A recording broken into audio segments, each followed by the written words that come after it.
Lawyer revolts and marries beggar to get revenge on her ex-fiancé. Jennifer Mitchell trembled when she discovered the truth that would shatter her life to pieces. After 3 years of engagement, 2 hours before the most anticipated wedding in New York, she received photos showing her fiancé with another woman for 2 years. The betrayal wasn't recent. It was a lie that had lasted as long as the relationship itself. That's when she made the most impulsive decision of her entire career as a successful lawyer.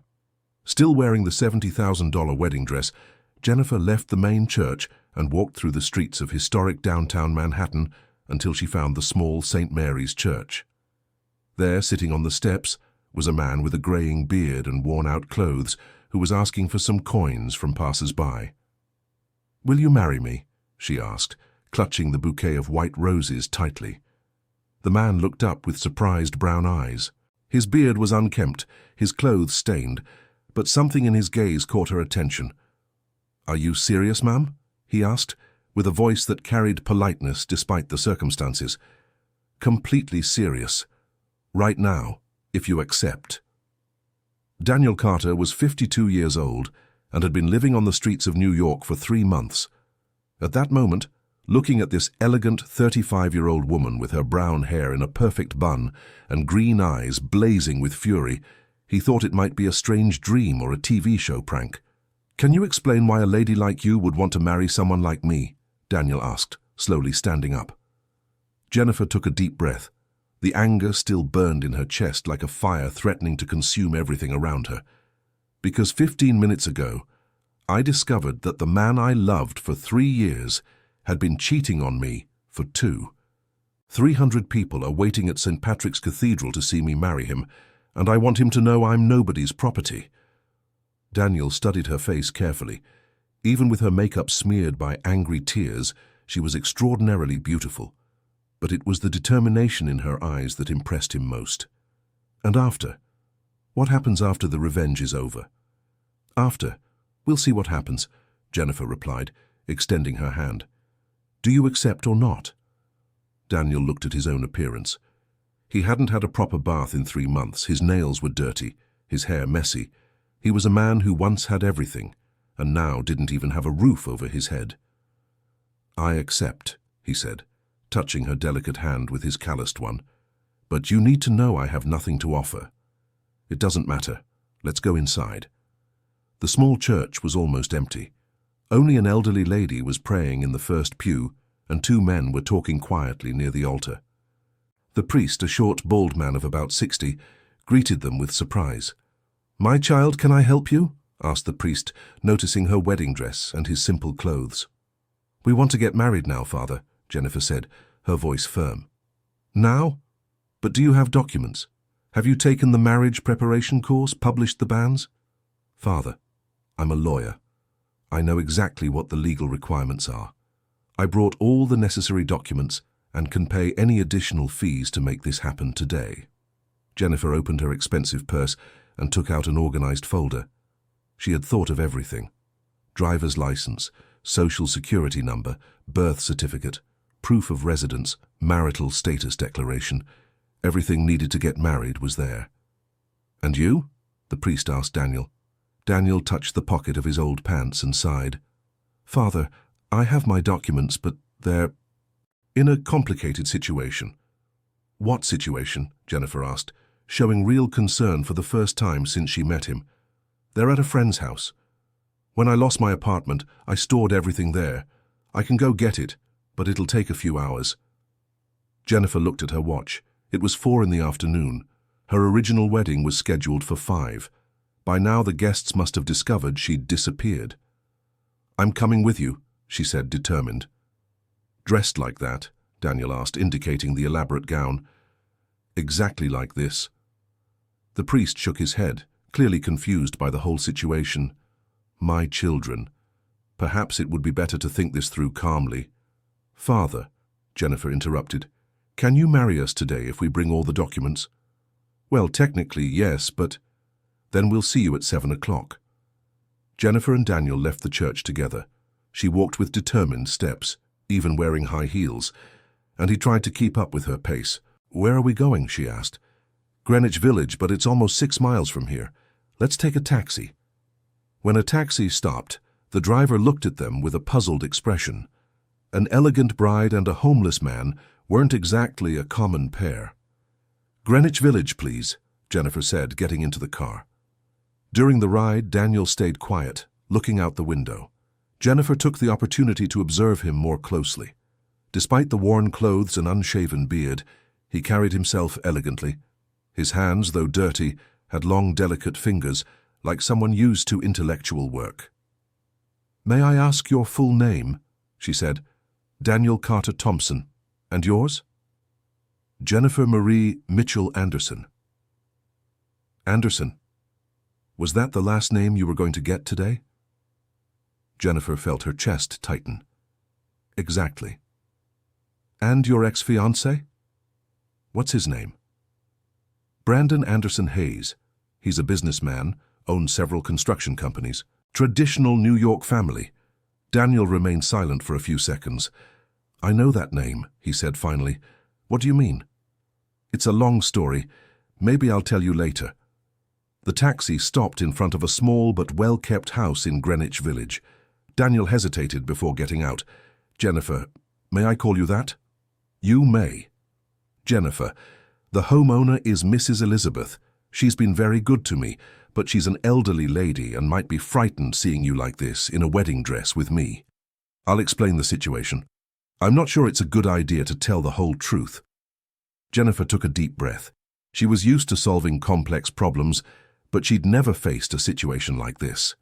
"Then let's say it's a family emergency, that we need to get married today for personal reasons." Daniel nodded and rang the doorbell. A white-haired lady, about 70 years old, opened the door. Her eyes widened when she saw Jennifer. "Daniel, my God, what happened?" "God, who is this young lady?" "Mrs. Elizabeth, this is Jennifer. We're getting married today and I need to get my documents." Mrs. Elizabeth invited them inside. The house was simple but impeccably clean and organized. On the walls were several family photos and some framed diplomas. "My God, what a beautiful dress," the lady exclaimed. "But haven't you known each other for just a short time? Daniel, you never mentioned a girlfriend." Daniel and Jennifer exchanged glances. "It's a special situation, Mrs. Elizabeth," Jennifer said with her best professional smile. "Sometimes love happens unexpectedly." "And why the rush?" the lady asked, with the typical curiosity of someone who's lived long and seen everything. "Legal matters," Jennifer replied, which technically wasn't a lie. "I need to resolve some urgent professional affairs, and marriage would simplify certain bureaucracies." Mrs. Elizabeth nodded, though she still seemed confused. Daniel quickly went up to the second floor and returned with a document folder. "All set," he said. "Everything's here." "Daniel," Mrs. Elizabeth said, taking his arm, "are you sure about what you're doing? You barely know each other." "I'm sure, yes," Daniel replied, looking at Jennifer. "Sometimes life gives us unexpected opportunities." "And you, my daughter?" Mrs. Elizabeth asked Jennifer. "Are you sure you're not doing something impulsive?" Jennifer looked into the woman's gentle eyes. For a moment, her professional facade almost crumbled. "Mrs. Elizabeth, sometimes impulse is exactly what we need to change our lives." "All right. You're adults and know what you're doing. But Daniel," she turned to him, "you can't go to church like that. You need to shower and dress up." "There's no time," Daniel protested. "There is time. Jennifer, can you wait in the living room while he gets ready? I have some clothes that might fit him." 40 minutes later, Daniel came down completely transformed. He had showered, trimmed his beard, and was wearing navy blue dress pants and a white shirt that, although simple, fit perfectly on his tall, slender frame. His grey hair was combed back, revealing a face that, clean, was surprisingly attractive. "Wow," Jennifer said, unable to hide her surprise. "You look very different." "They're my late husband's clothes," Mrs. Elizabeth explained affectionately. He had roughly the same build as Daniel. Daniel seemed uncomfortable with the attention. "Mrs. Elizabeth, thank you so much. I don't know how to repay your kindness." "Be happy," she said, kissing his cheek. "That's enough. Dear listener, if you're enjoying the story, take a moment to like and especially subscribe to the channel. It really helps us who are just starting out. Now continuing. When they arrived again at St. Mary's Church, it was 6:45. The priest was waiting for them, along with 2 witnesses he had managed to find among the faithful who attended the church in the evening. "Good evening," said the priest. "Did you bring the documents?" Daniel handed over his folder, and the priest checked everything carefully. "Everything is in order. Daniel Carter Thompson, civil engineer, 52 years old. Jennifer Marie Mitchell Anderson, lawyer, 35 years old." Jennifer looked surprised at Daniel. "You're an engineer?" He corrected, with sadness in his eyes. "Well," said the priest, "if you're ready, we can begin." The ceremony was simple, but moving. Jennifer held the bouquet of white roses that were already starting to wilt. When it came time for the vows, she looked into Daniel's eyes and for the first time since she met him, saw beyond the situation he was in. "Do you take Daniel Carter Thompson as your husband?" asked the priest. "I do," Jennifer said, and her voice came out firmer than she expected.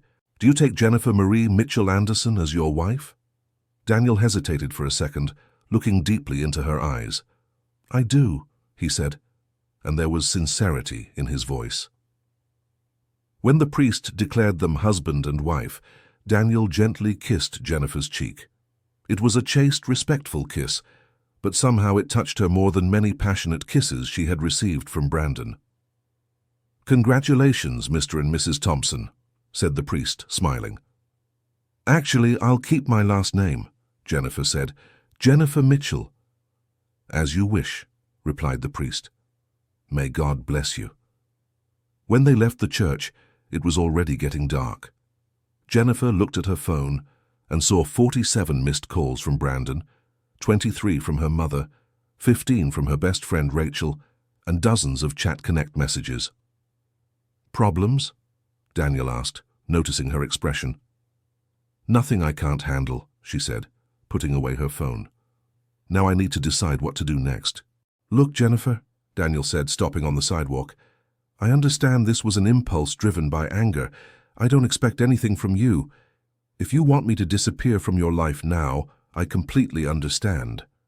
Jennifer looked at him. Daniel was different from just a few hours earlier, not just in appearance but in how he spoke and carried himself.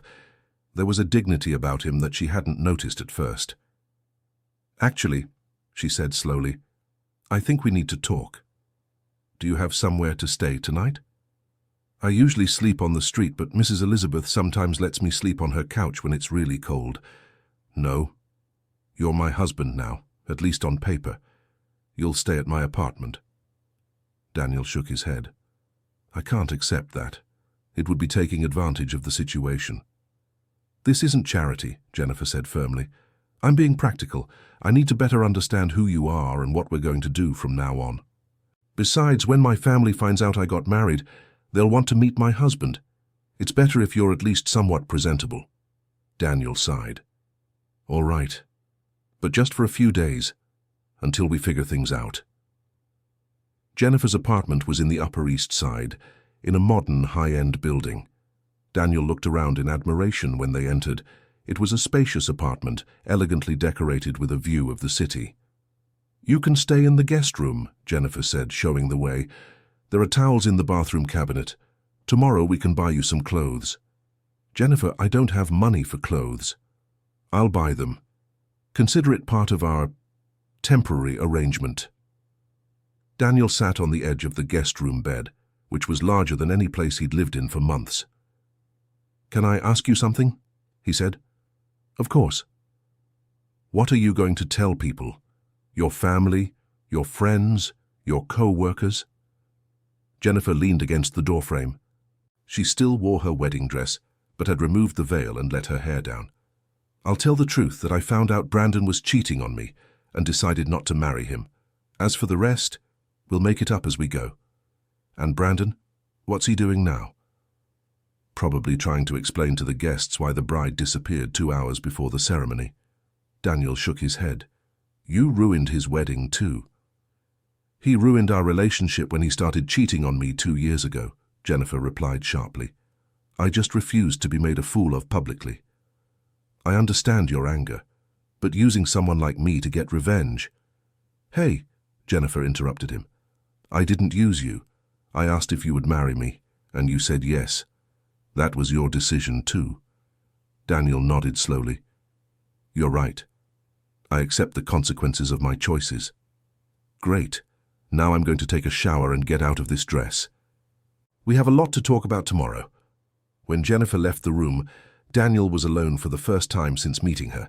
He looked around, still not quite believing where he was. 6 hours ago, he'd been sleeping on the street and begging for change. Now he was in the guest room of a luxury apartment, married to a successful lawyer. He stood up and went to the window. The nighttime view of New York stretched out before him, millions of lights twinkling like earthly stars. For a moment, he allowed himself to remember when his life was different, when he too had an apartment with a view, when he was respected in his profession. In the bathroom, he looked at himself in the mirror. The man staring back was clean, shaven, wearing decent clothes. He almost looked like the old Daniel. Almost. He knew this situation was temporary. Jennifer was driven by anger and impulse, and when reality set in, she would certainly want to undo everything. But for a few days he could pretend his life hadn't completely fallen apart. Meanwhile, in the master bedroom, Jennifer finally managed to take off her wedding dress. She hung it in the closet, looking at it for a moment. She had dreamed about that dress for months, imagining what it would be like to walk down the aisle in it. She never imagined she would end up using it to marry a complete stranger in an empty church. She sat on the bed and finally allowed herself to process the day's events. In the morning, she had woken up thinking it would be the happiest day of her life.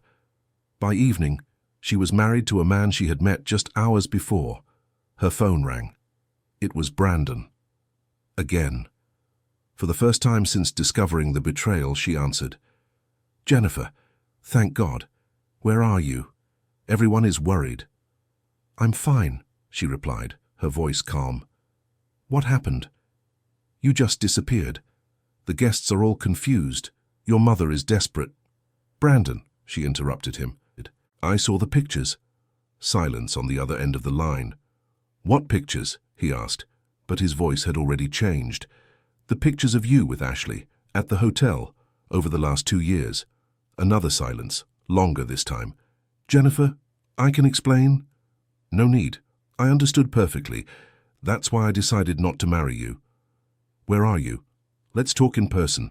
I know you're upset, but... Upset? Jennifer laughed, but there was no joy in the sound. Brandon, I'm not upset. I'm married. What do you mean by that? Exactly what I said. I got married today. To someone else. That's ridiculous. You can't be serious. I'm completely serious. I have the marriage certificate to prove it. To whom? How? This doesn't make any sense.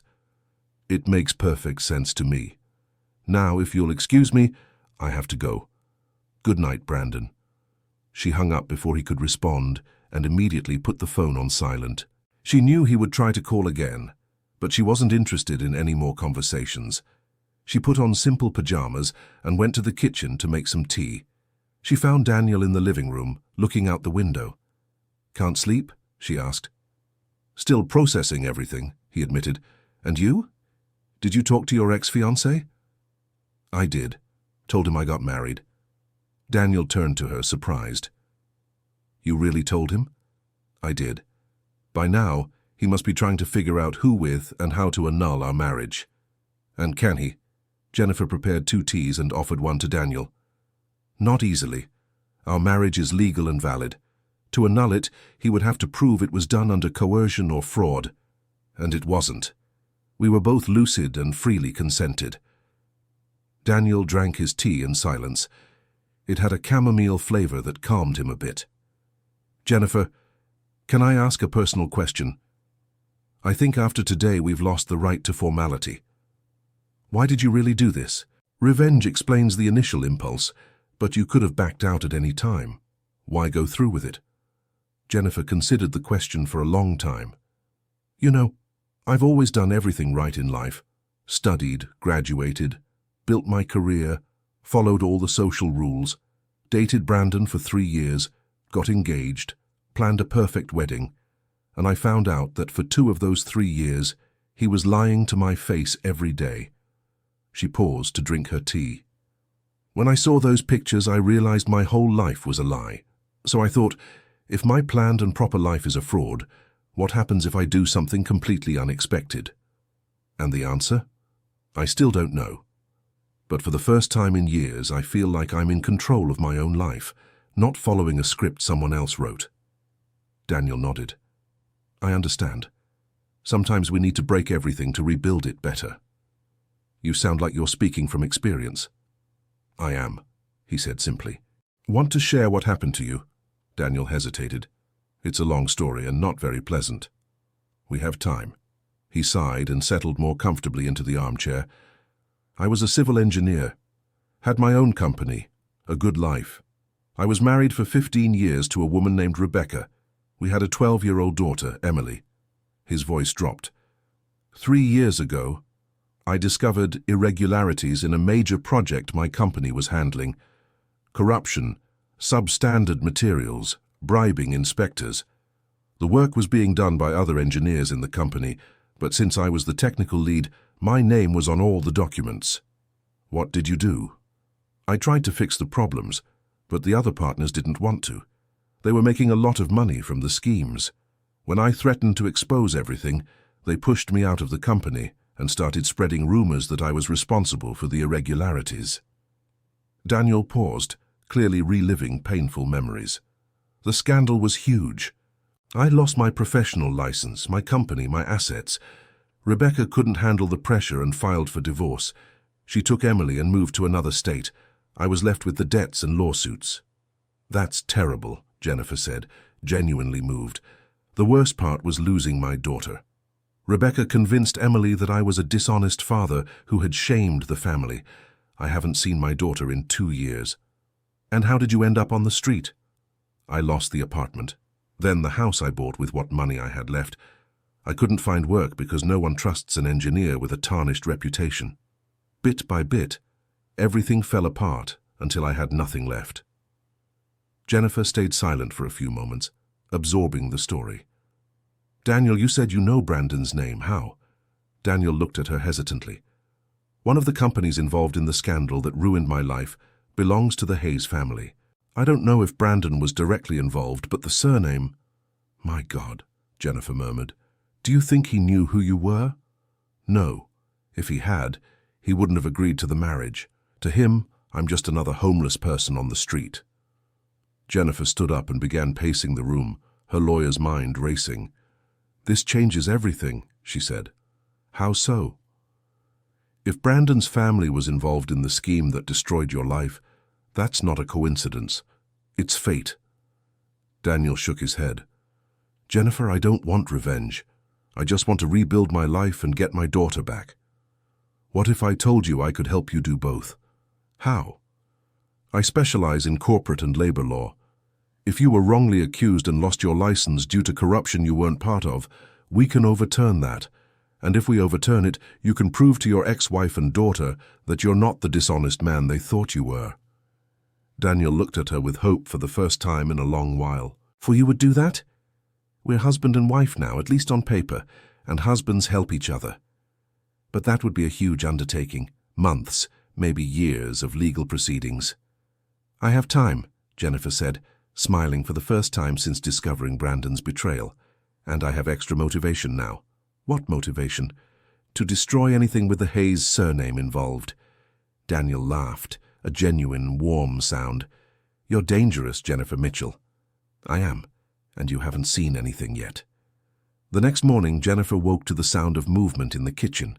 For a moment, she was confused until she remembered the events of the previous day. She got up and went to investigate. Daniel was preparing breakfast. He had carefully set the table, made scrambled eggs, toast, and fresh coffee. Good morning, he said when he saw her. I hope you don't mind. I thought I should do something to thank you for your hospitality. Thank you, Jennifer said, still surprised. How long have you been up? 5:30. I'm used to waking up early since I lived on the street. It's safer to wake up before the crowds start. They drank their coffee in silence for a few minutes. Daniel had found clean clothes in the guest room closet, probably forgotten by some previous visitor, and was presentable again. "Daniel," Jennifer finally said, "I was thinking about your situation overnight. Before we start any legal proceedings, I need to know exactly what happened. Do you have documents, contracts, anything that proves your version of events?" "I have some papers stored with Mrs. Elizabeth, but most of the evidence was on the company computers, and they erased everything when they kicked me out." "What about the others involved? The other engineers, the bribed inspectors? Would any of them be willing to testify?" Daniel shook his head.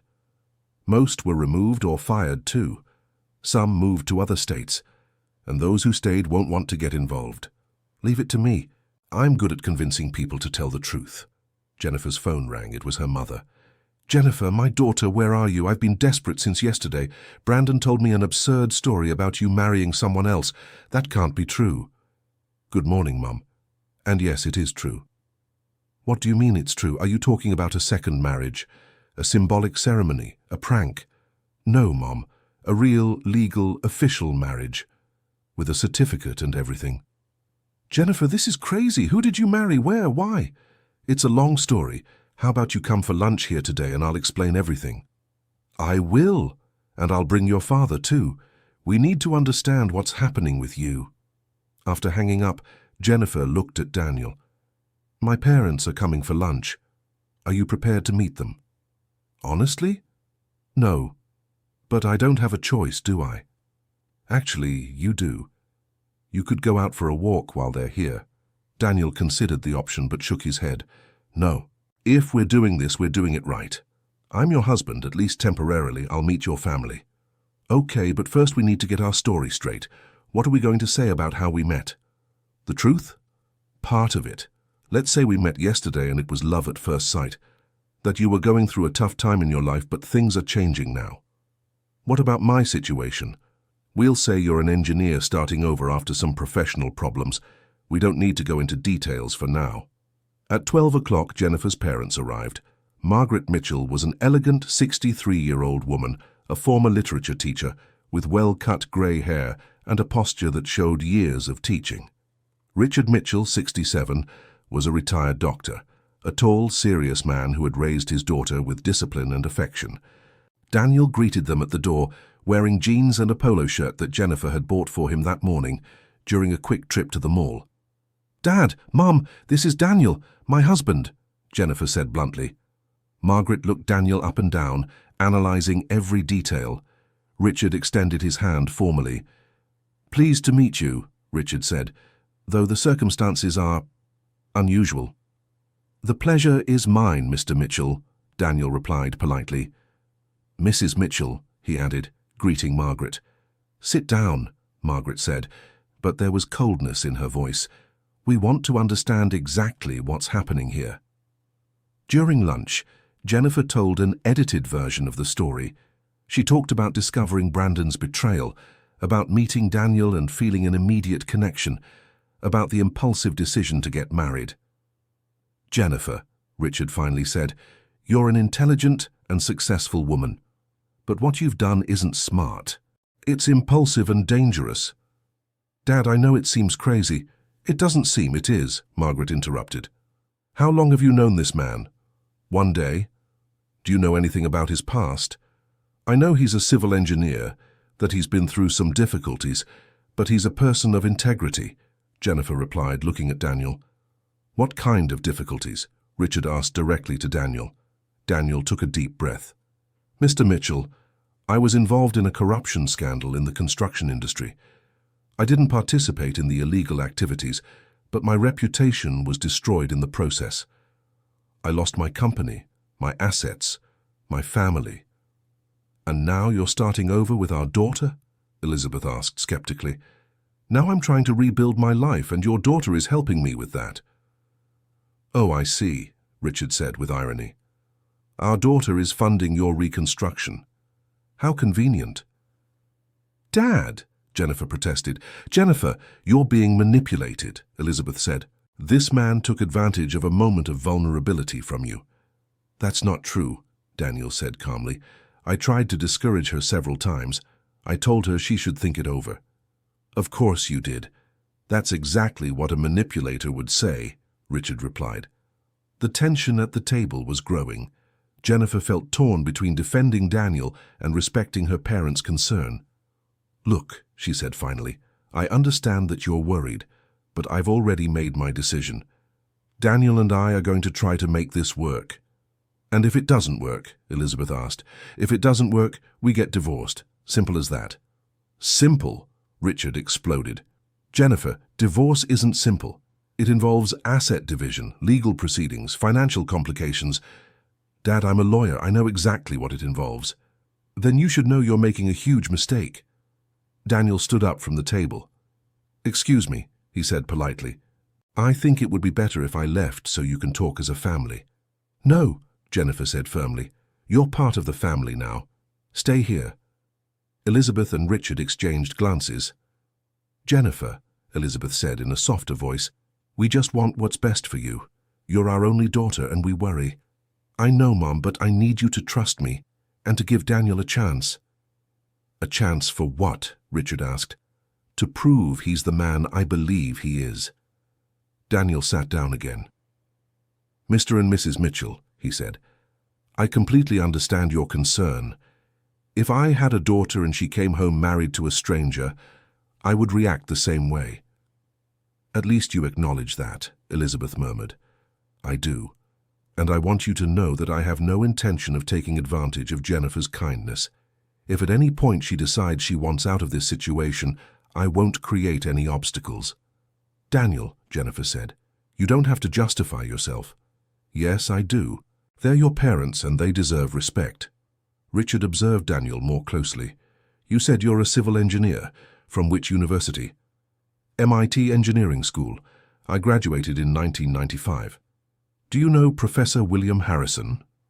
"Professor Harrison was my advisor on my senior thesis. Why?" "He's a longtime friend of mine. I'm going to call him and ask about you." Daniel nodded. "Feel free. I'm sure he'll remember me." After lunch, when Jennifer's parents left, she and Daniel were alone again. "I'm sorry," she said. "They weren't very welcoming." "I didn't expect them to be. Any parent would be protective in a situation like this." "Even so, they were rude."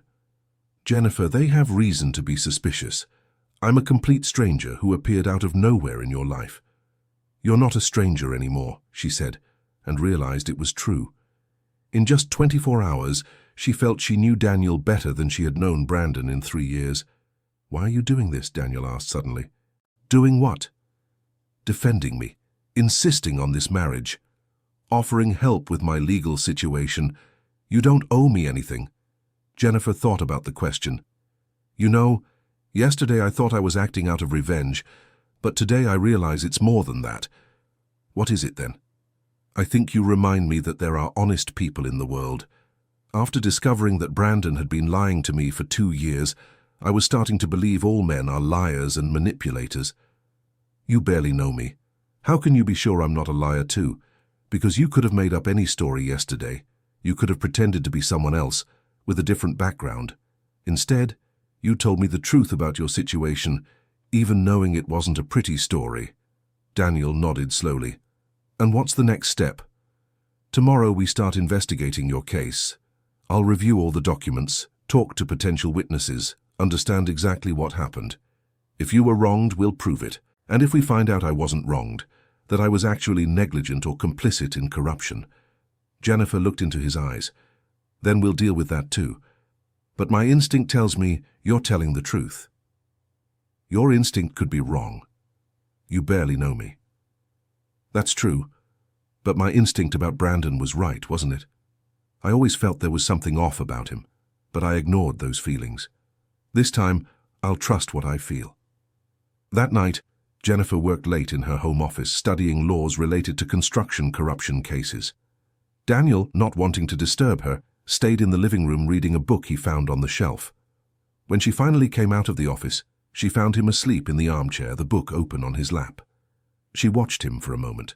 Sleeping, Daniel looked younger, more vulnerable. The worry lines on his face softened, and she could imagine what he was like before his life fell apart. Gently, she took the book from his lap and placed a blanket over him. Daniel woke at the movement. "Sorry," he murmured. "I didn't mean to fall asleep in the living room." It's fine. What book was it? The Great Gatsby by F. Scott Fitzgerald. It had been years since I had time to read literature. It's one of my favorites. What do you think of the story? Daniel rubbed his eyes, trying to wake up fully. I think Jay is an unreliable narrator. He tells us the story from his perspective, but we never know if Daisy really betrayed him or if it was all his paranoia. Jennifer smiled. That's exactly what I think. Most readers focus on whether Daisy cheated or not, but the real problem is that Jay destroyed a relationship because of his own insecurities. It's interesting how literature reflects real life, Daniel commented. How many relationships are destroyed not by real betrayals, but by imagined suspicions? And how many are destroyed by real betrayals we choose to ignore? Jennifer added, thinking of Brandon. They fell silent for a moment, both reflecting on the parallel between fiction and reality. Jennifer, Daniel said finally, can I ask a personal question? Of course. How did you find out about Brandon's betrayal? Jennifer sighed. My friend Rachel showed me. She had hired a private investigator to look into her own husband, whom she suspected was cheating on her. The investigator, by mistake, also investigated Brandon and photographed him with a woman named Ashley. Rachel recognized Brandon in the photos and decided to tell me. What kind of relationship did he have with this woman? From what I saw in the photos and messages, it was a full relationship. They met regularly, traveled together, he even bought an apartment for her. Daniel shook his head. 2 years. How did he manage to hide it for so long? He traveled a lot for work. At least that's what he told me. Now I realize half those trips were to be with her, and you never suspected. Jennifer thought about the question. I think subconsciously I knew something was wrong. Brandon had changed over the past 2 years. He became more distant, less interested in our future plans, but I attributed it to work stress. Sometimes we prefer to believe the comfortable lie rather than face the painful truth. Exactly, but when I saw the evidence, I couldn't pretend I didn't know anymore. And now, do you feel angry with him? Jennifer considered the question. I do, but I also feel relief. For months I felt something was wrong with me, that I wasn't interesting enough to keep him engaged. Now I know the problem wasn't with me. You're an extraordinary woman, Jennifer. Any man would be lucky to have you. She looked at him, surprised by the sincerity in his voice. Thank you. You're also different from what I initially thought. How so? When I first saw you, I only saw a man in a difficult situation. Now I see a cultured, educated man of integrity who's faced adversity but hasn't lost his dignity. Daniel smiled sadly. Sometimes we lose everything except our essence, and sometimes that's enough to start over. That's true. And sometimes we find people who help us start over. They looked at each other for a moment, and Jennifer felt something stirring in her chest. It wasn't passion like she'd felt for Brandon at the beginning, but it was something deeper, more genuine. I think we'd better go to sleep, she finally said. Tomorrow we have a lot of work ahead. Jennifer, Daniel called when she was already heading to the bedroom. Thank you. For what? For giving me a chance to start over. For believing in me when I didn't even believe in myself. Thank you. For showing me there are still good people in the world. The next morning, Jennifer woke with a strange feeling of optimism. She hadn't felt this way in days. She found Daniel in the kitchen again, but this time he was on the phone. Yes, Mrs. Elizabeth, he's fine. No, we don't know yet how long. I understand your concern. Thank you very much for everything. When he saw Jennifer, he hung up. Mrs. Elizabeth was worried about me. I didn't show up there yesterday and she was afraid something had happened. Did you tell her about our marriage? I did. She was surprised, but said she always knew I had class and that a woman like you would see that. Jennifer smiled. She seems like a special person. She is. She took me in when I had no one else. If I had a mother, I'd want her to be like her. And your real mother? Daniel's face saddened. She passed away 5 years ago. Cancer. It was one of the reasons I started pulling back from work at the time. I wanted to take care of her in her final months. I'm sorry. She was a fighter. Raised 3 children alone after my father abandoned us when I was 10. She always told me honesty was the most important value in life. That's why you couldn't go along with the corruption at your company. Yes, for me, compromising my integrity would betray everything she taught me. Jennifer felt growing admiration for Daniel. The more she got to know him, the more she realized she'd found someone with solid values and strong character. Daniel, today I want you to tell me everything about your company's case. Names, dates, details, everything you can remember. It will be difficult. Some memories are painful. I know, but it's necessary if we want to turn this situation around. They spent the entire morning at the living room table, Daniel recounting details of the scandal that ruined his life. Jennifer took meticulous notes, asking specific questions, building a timeline of events. The project was a public housing complex on the east side, Daniel explained. The original project specified high-quality materials and all safety standards, but when construction began, I discovered they were using inferior materials and ignoring several regulations. Who made that decision? The other partners in the company, Richard Sullivan and Michael Peterson. They argued that the original materials were too expensive and that some cuts were necessary to maintain profitability. And the city inspectors? They were being paid to overlook the irregularities. I only found out when I came across bank transfer receipts on Richard's computer. What did you do when you found out? I confronted both of them. I said either we fix everything or I would leave the company and report the scheme. And what was their reaction? Daniel paused, reliving the painful moment. They told me I was being naive, that everyone in the industry did this. When I insisted, they threatened me. What kind of threat?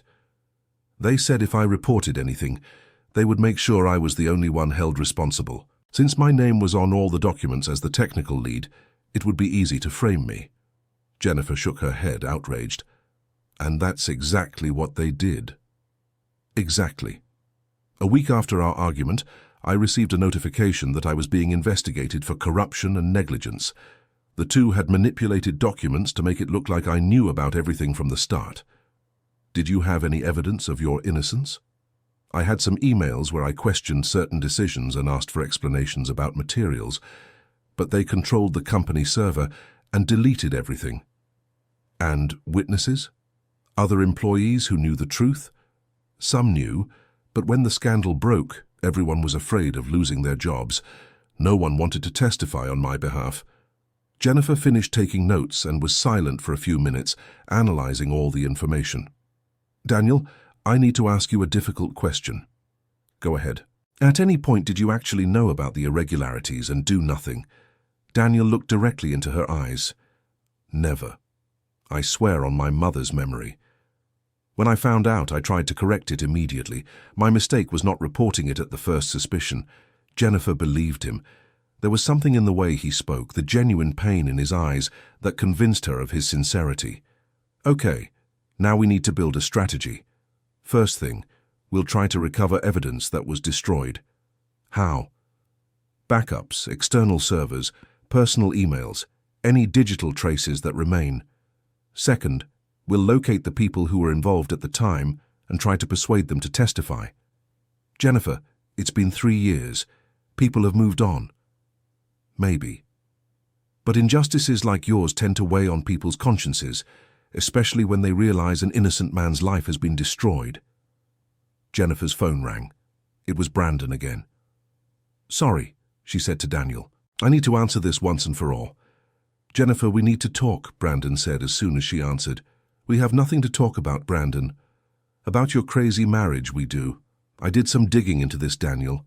Jennifer felt her stomach tighten. What digging? I hired a private investigator. Your husband is an ex-con, Jennifer. What? He was jailed for corruption 2 years ago, spent 6 months in prison. You married a criminal. Jennifer looked at Daniel, who could hear the conversation and had turned pale. Brandon, even if that's true, it changes nothing between us. Of course it does. You're in danger. This man is clearly taking advantage of you. I've told you I don't want to talk to you anymore. Stop calling me. Jennifer, I'm trying to protect you. I still love you. If you loved me, you wouldn't have cheated on me for 2 years. She hung up the phone and looked at Daniel, who was visibly shaken. Is it true? She asked calmly. Daniel nodded, his head lowered. It's true. I should have told you yesterday. Why didn't you? Because I was afraid you'd change your mind about helping me. Jennifer felt torn between disappointment and understanding. Daniel, look at me. He raised his head, his eyes full of shame. Tell me exactly what happened. Daniel took a deep breath. When the investigation started, they discovered some documents had been signed by me. Documents I'd never seen before, but they had my signature. That's when I realized Richard and Michael had forged my signature on several contracts. And you were arrested for that? I was. I spent 6 months in pre-trial detention while the investigation continued. My lawyers managed to get me cleared of the active corruption charge, but I was convicted of technical negligence. Did you serve the full sentence? No, it was converted to community service and a fine. But the conviction ruined my reputation for good. Jennifer remained silent for a long time. Daniel, do you understand why I'm upset? I do. I lied by omission. Exactly. How can I trust you if you hide important information? You're right. I have no excuse. Is there anything else you haven't told me? Daniel hesitated. There is. What? When I lost my apartment, I stayed with a friend for a while. One night I was drunk and desperate, and I tried to hurt myself. Jennifer felt her heart tighten. Daniel, my friend found me in time and took me to the hospital. I was hospitalized for a week in the psychiatric ward. Why are you telling me this now? Because if Brandon hired an investigator, he'll discover this too, and because you deserve to know the full truth about who you married. Jennifer stood up and went to the window. She looked out at the city below, trying to process all the information. Is there anything else? She asked without turning around. No. Now you know everything. She remained silent for a few more minutes. Daniel waited, respecting her need to think. Daniel, she said finally, still with her back turned, do you regret hiding this from me? I do. Deeply regret it. And do you understand why this changes our situation? I understand. If you want me to leave now, I completely understand. Jennifer turned to him. Do you want to leave? No, but I understand if you don't trust me anymore. Daniel, everyone deserves a second chance, but a second chance comes with conditions. What conditions? First, never hide anything from me again. No matter how bad it is, I'd rather know the truth. Second, we'll see a psychologist together to work on these trust issues. Third, your legal case will be even harder now, because besides clearing your name professionally, we need to deal with your criminal record. Daniel nodded vigorously. I accept all the conditions. And Daniel? Yes? If you lie to me again, no matter how small the lie, I'll file for divorce immediately. Understood? Understood. Dear listener, if you're enjoying the story, please take a moment to like and especially subscribe to the channel.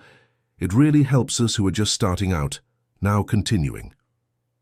That afternoon, Jennifer cancelled all her appointments and stayed home processing everything she'd discovered. Daniel kept to himself, reading in his room, giving her space to think. At 5 o'clock, she knocked on his door. Can we talk? Of course. I've had all day to think about our situation. Daniel braced himself for the worst. And what did you conclude? My conclusion is that although you omitted important information, it didn't change my perception of your character. What do you mean? You were the victim of a corruption scheme, tried to do the right thing, were betrayed by your partners and unjustly convicted. The fact that you tried to hurt yourself shows how much you suffered, not that you're a bad person. Daniel felt his eyes well up. Thank you for understanding. But Daniel, our relationship can't be based on pity or charity. If we're going to make this work, it has to be because we genuinely want to be together. And do you want to? Jennifer hesitated. I don't know yet. We need to get to know each other better, really. No masks, no omissions, no idealizations. How do we do that? Starting today. I'll tell you my whole story and you'll tell me yours. Unedited. They spent the whole night talking.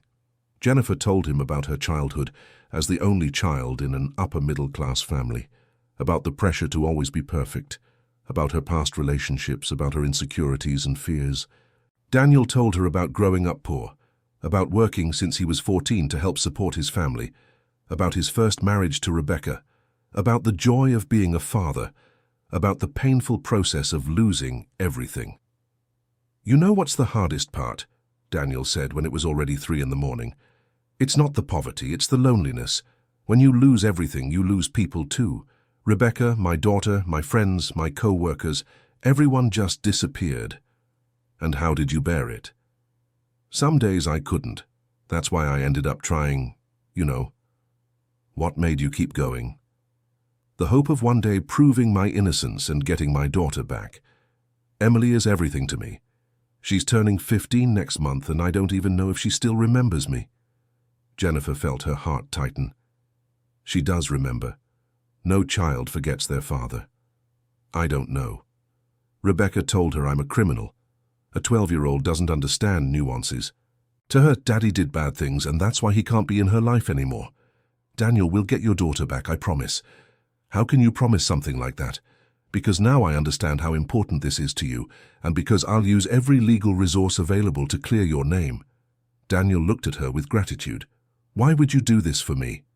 Jennifer thought about the question. Because you gave me something I didn't know I needed." "What?" "A cause, a purpose. For the past 3 years my life was just work and my relationship with Brandon. Now I have the chance to fight for something that really matters. And if we don't succeed? We will. But even if we didn't, what matters is trying."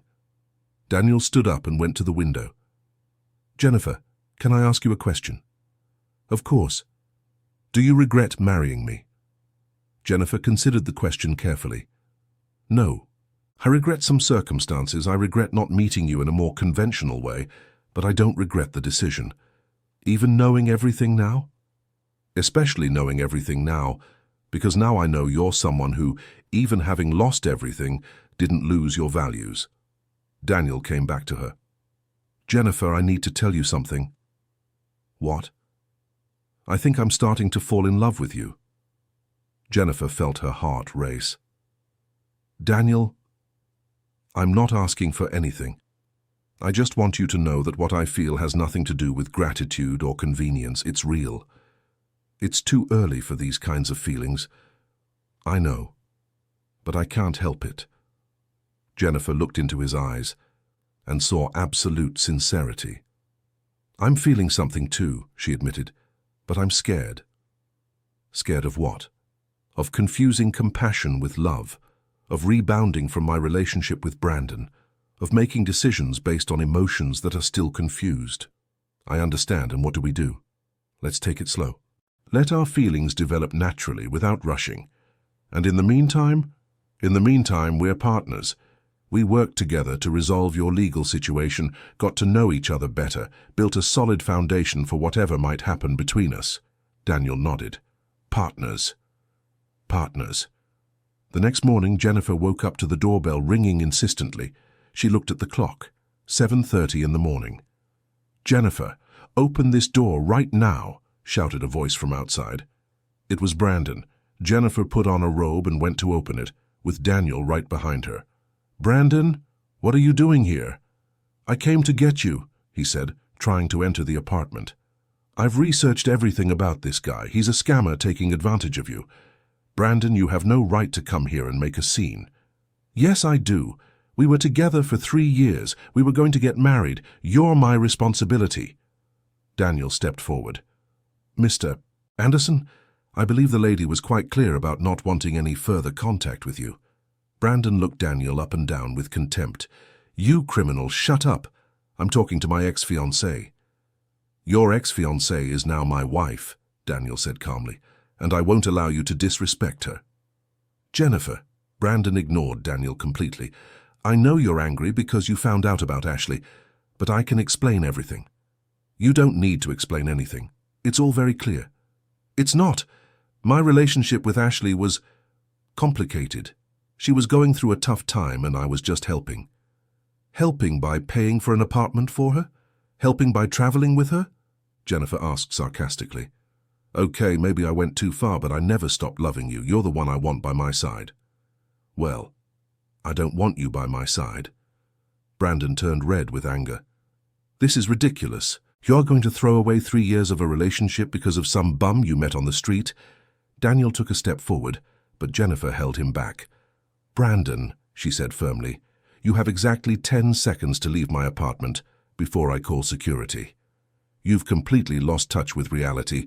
When this guy abandons you after taking everything you have, don't come crying to me. I won't come crying to you for anything. Now get out. Brandon looked at Daniel with hatred. And you, ex-con, don't think I don't know who you are. Daniel Carter Thompson, convicted of corruption, former street dweller. Jennifer may be blind now, but when she opens her eyes, you'll go back to the gutter you came from. Mr. Anderson, Daniel said, keeping his calm, you're clearly upset. I suggest you leave before this situation gets even more complicated. Are you threatening me? I'm suggesting common sense. Brandon looked at Jennifer one last time. When this madness passes, you'll remember everything you threw away, and you'll bitterly regret it. After he left, Jennifer leaned against the door, breathing heavily. Are you okay? Daniel asked. I am. I just didn't expect him to be so aggressive. He still believes you're his property. Well, he's very mistaken.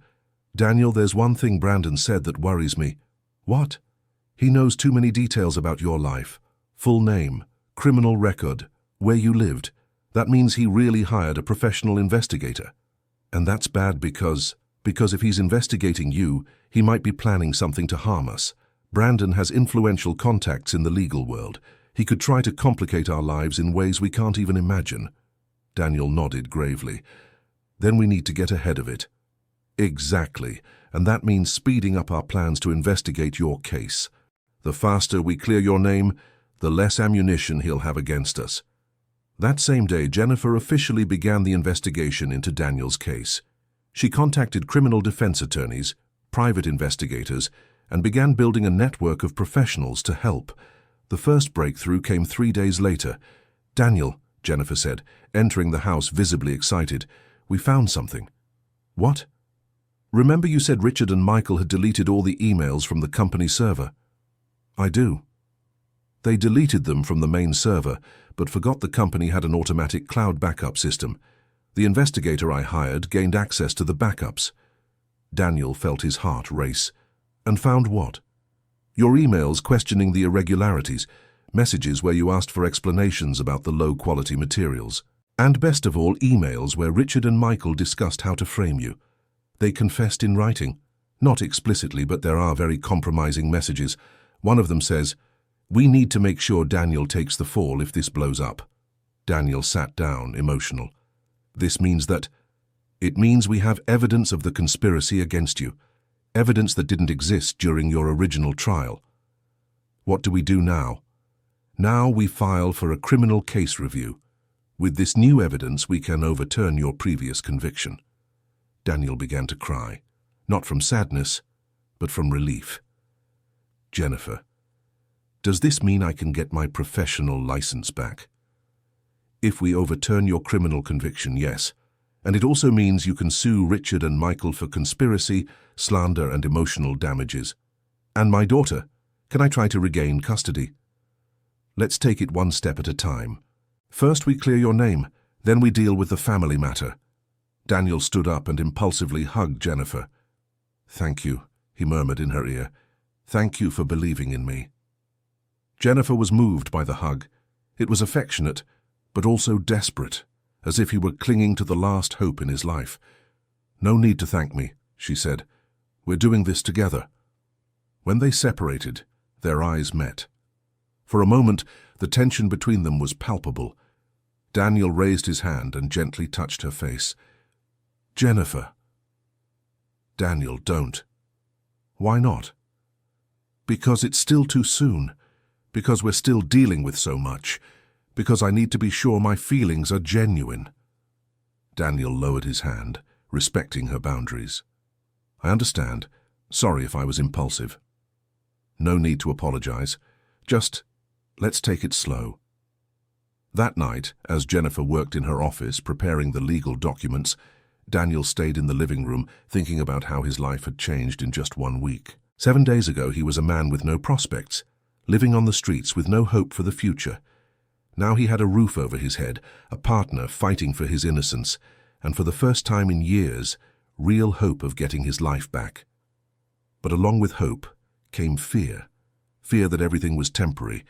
Fear that Jennifer would realize she'd made a mistake. Fear of falling completely in love, and then being abandoned again. Jennifer appeared in the living room at 11 p.m. "How are the documents coming?" Daniel asked. "Almost ready.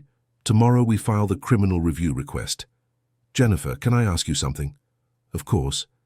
If we manage to clear my name and I get my professional life back, what happens with us?" "What do you mean?" "I mean, you married me when I had nothing. If I return to a normal life, does that change anything between us?" Jennifer sat beside him on the couch. "Daniel, I didn't marry you out of pity or charity. I married you on impulse, yes, but now that I know you better, I can say it was one of the best decisions of my life. Even with my problems, criminal record, complicated ex-wife. Especially because of that. You showed me it's possible to maintain integrity even in the worst circumstances. You showed me what real courage is." Daniel smiled. "You've shown me things too." "Like what?" "That there are still people willing to fight for what's right. That genuine goodness still exists in the world." They stayed silent for a few minutes, just enjoying each other's company. "Daniel," Jennifer said finally. "Yes?" "I think I'm falling in love with you too." Daniel felt his heart speed up. "Are you sure?" "I'm not sure about anything, but I know when I'm with you I feel complete, like I'm exactly where I'm supposed to be." "And what do we do about that?" "We let it happen, naturally. Without rushing, but without fear either." Daniel moved closer to her slowly, giving her time to pull away if she wanted. When she didn't move back, he kissed her gently. It was a soft kiss, full of affection and respect. When they separated, both were smiling. "That was unexpected," Jennifer said. "Good unexpected or bad unexpected?" "Definitely good." The next morning, they went together to the courthouse to file the criminal review petition. Jennifer was dressed professionally, wearing an elegant suit and carrying a briefcase full of documents. Daniel wore simple but appropriate clothes she had bought for him. "Nervous?" she asked as they climbed the courthouse steps. "Very. This is my first time entering a courtroom since my conviction." "It'll be all right. We have solid evidence." At the filing office, they were assisted by an efficient clerk who checked all the documents. "Criminal review based on new evidence," the clerk read. "Everything is in order. The case will be assigned to a judge within 48 hours. When they left the courthouse, Daniel seemed lighter. "And now?" "Now we wait. And while we wait, we keep investigating. I want to find more evidence, locate witnesses, build an irrefutable case." "Jennifer, can I take you to lunch, to celebrate?" "You may. Where would you like to go?" Daniel hesitated. "Actually, I'd like to take you to meet Mrs. Elizabeth. She was so important in my recovery, and I want her to get to know the woman who changed my life better." Jennifer smiled. "It would be an honor to get to know her better." Mrs. Elizabeth's house was just like that first time, impeccably clean and cozy. The lady welcomed them enthusiastically. "Daniel, Jennifer, so good to see you. How are things?" "Getting better every day, Mrs. Elizabeth," Daniel replied. "Thanks to Jennifer, we have real hope of overturning my conviction." "How wonderful. I always knew you were innocent. I'd sit here at night praying for justice to be done." During lunch, Mrs. Elizabeth told stories about Daniel during the months he visited her home. He'd arrive here so sad, so discouraged. But he never lost his manners, was never rude, even on the hardest days. "I tell my daughter, this man has character. One day his life will change." "And how did you two meet?" Jennifer asked. "Daniel showed up at my door one rainy night. He was soaked, hungry. I offered him a plate of food, and he insisted on washing the dishes as payment. Since then, whenever possible, He'd come here to help with small repairs around the house. "Mrs. Elizabeth saved me," Daniel said, "not just physically, but emotionally. She reminded me I was still a worthy person, even when I'd forgotten that." Jennifer felt moved, seeing the affectionate relationship between the two. "Mrs. Elizabeth," she said, "Daniel told me you were a teacher." "What subject?" "History. I taught for 40 years in public schools. I saw many things, much injustice, many lives destroyed by circumstances beyond people's control." "That's why she understood my situation," Daniel commented. "She knew how to recognize when someone was a victim of circumstances versus when someone had actually done something wrong." "And what did you think when you heard about our marriage?" Jennifer asked curiously. Mrs. Elizabeth smiled. "I thought you two found each other at the right time. Daniel needed someone who believed in him, and you, my dear, needed someone to remind you of what truly matters in life." "How so?" "Daniel told me about your ex-fiancé, a man who had everything materially, but no character. Sometimes to find what we're looking for, we need to lose what we thought we wanted." Jennifer reflected on the woman's words. "Do you think we did the right thing?" "I think you did the brave thing. And courage often leads to the best decisions, even when they seem crazy at the time." When they returned home that afternoon, Jennifer and Daniel were closer than ever.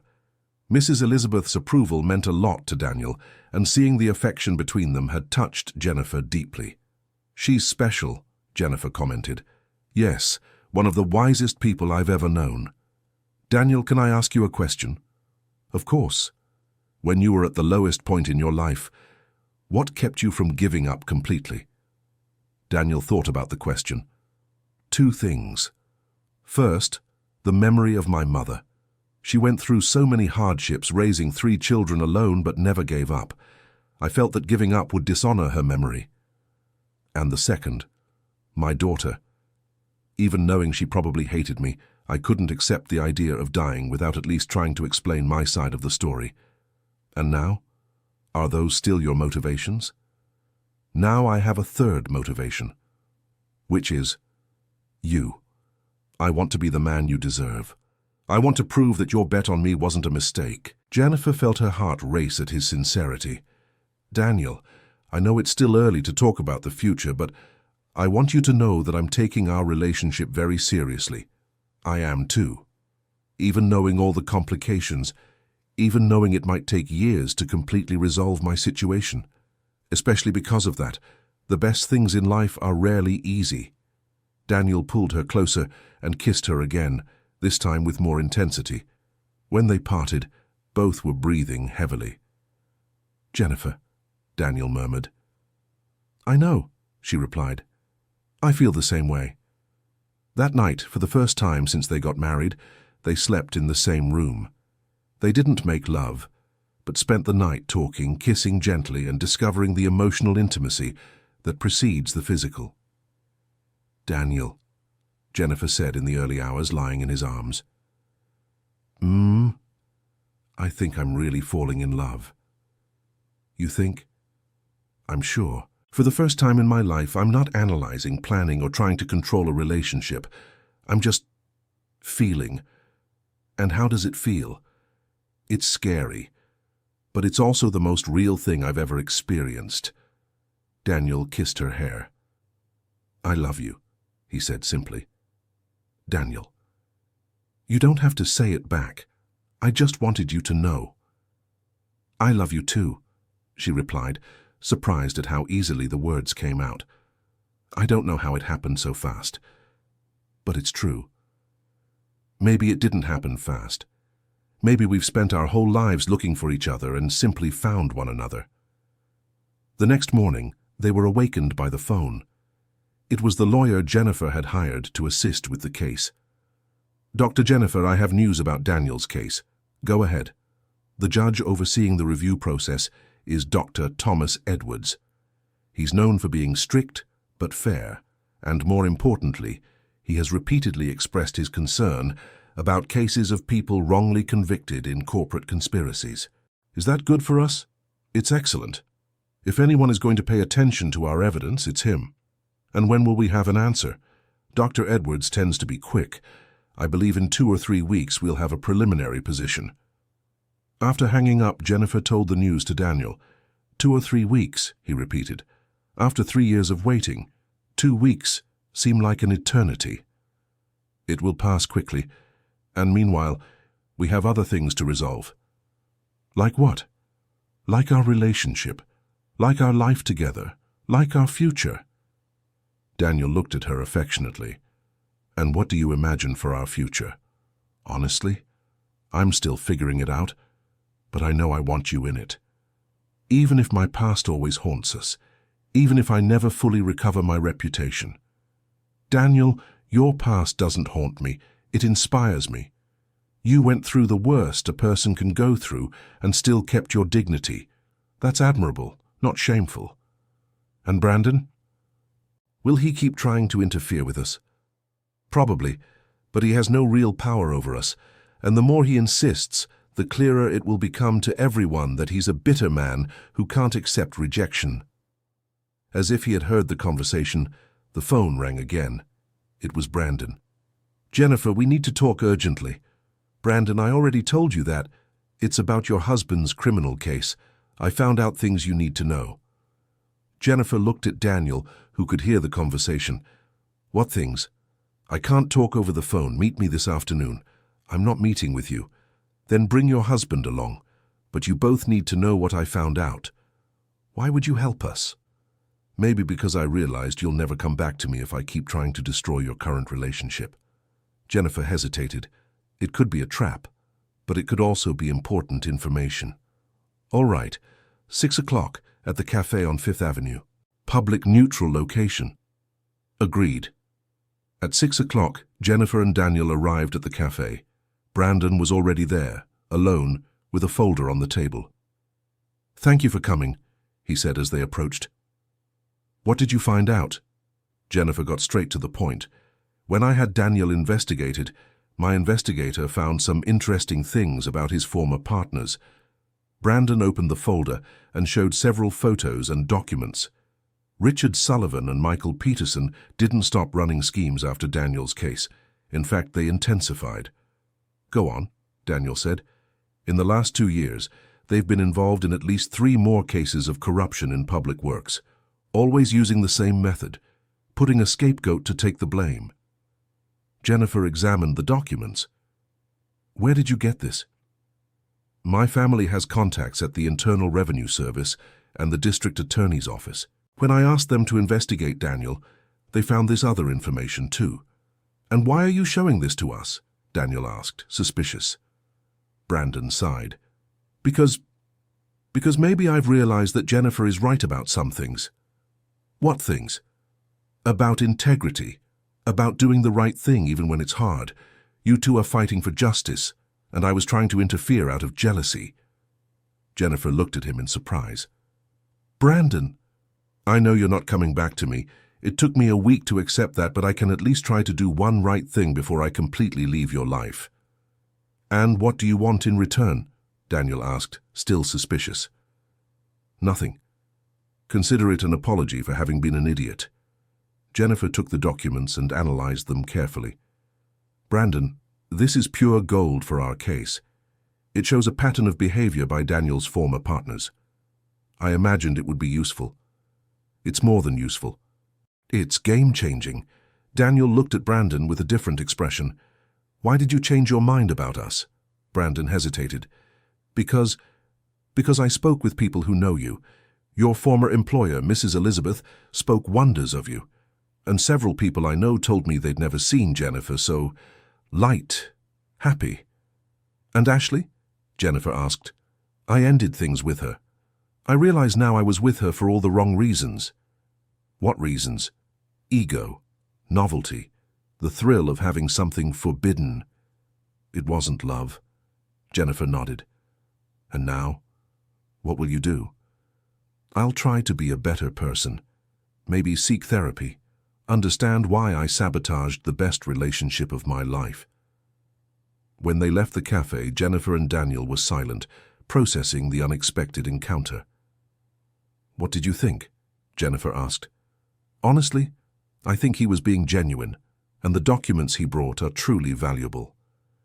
Can you forgive him? I have nothing to forgive him for, Jennifer. He never directly harmed me. The one who needs to forgive is you. I think I already have. The anger I initially felt turned into pity. Pity for someone who had everything and threw it away due to immaturity. And do you regret anything about our story? Jennifer stopped walking and looked at him. Do I regret Brandon betraying me? Yes. Do I regret finding out the way I did? Yes.